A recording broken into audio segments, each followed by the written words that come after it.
wabarakatuh. Pada video kali ini kita akan membahas mengenai embriologi, materi tentang organogenesis. Nah, pertama kita akan membahas dulu ada beberapa istilah mengenai organogenesis ini.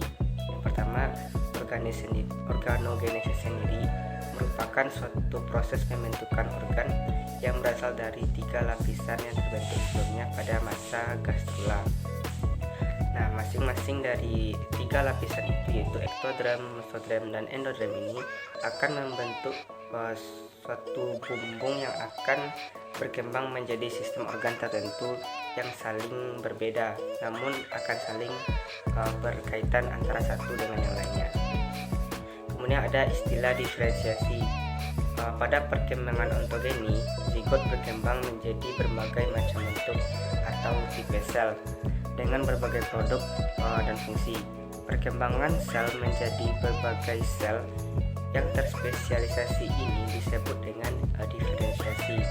Perubahan ini terjadi setelah terlebih dulu mengalami determinasi. Kemudian ada istilah morfogen. Morfogen ini sejenis protein yang mengatur pembentukan organ tubuh. Dia ini berbentuk cair, dapat difusi dan pembawa sinyal untuk pengaturan diferensiasi sel. Kemudian dapat mengikat reseptor protein spesifik. Kemudian morfogenesis adalah semua perubahan bentuk dan letak dari sebuah atau sekelompok sel atau jaringan pada awal perkembangan embrio. Nah, selanjutnya kita akan masuk pada neurulasi. Neurulasi ini merupakan proses pembentukan sistem saraf yang melibatkan perubahan sel-sel ektoderm. Seperti pembahasan kita sebelumnya, bahwa lapisan ektoderm ini akan membentuk sistem saraf. Perubahan ini dimulai dengan pembentukan gaping neural, lipatan neural, dan berakhir dengan terbentuknya bumbung neural. Neurulasi ini akan kita bahas lebih lanjut pada video berikutnya. Kemudian ada istilah pembentukan organ-organ. Nah, pembentukan organ ini ada dua, yaitu pertumbuhan antara dan ada pertumbuhan akhir. Pertumbuhan antara ini maksudnya terjadinya transformasi dan diferensiasi bagian-bagian tubuh embrio dari primitif ke bentuk yang definitif, tergantung pada spesiesnya. Kemudian ada pertumbuhan akhir.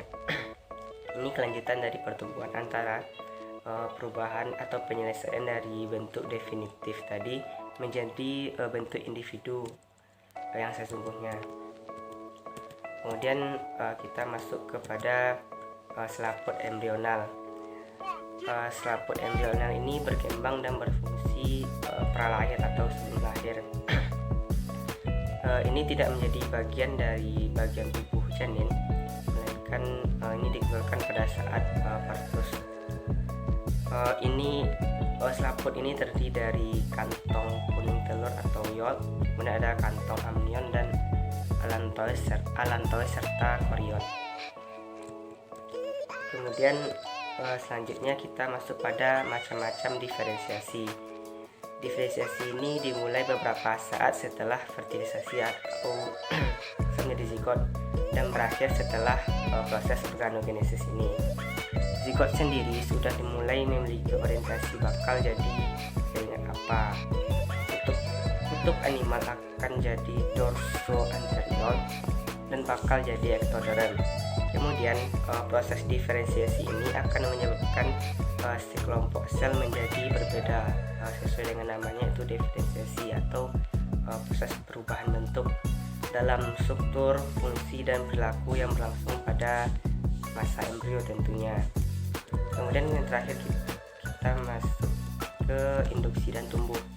Induksi ini merupakan proses ketika sebuah mediator kimia dilepaskan dari salah satu lapisan embrio dan memberikan pengaruh morfogenetik atau morfogenesis spesifik di bagian lain yang akan menginduksikan jalur khusus.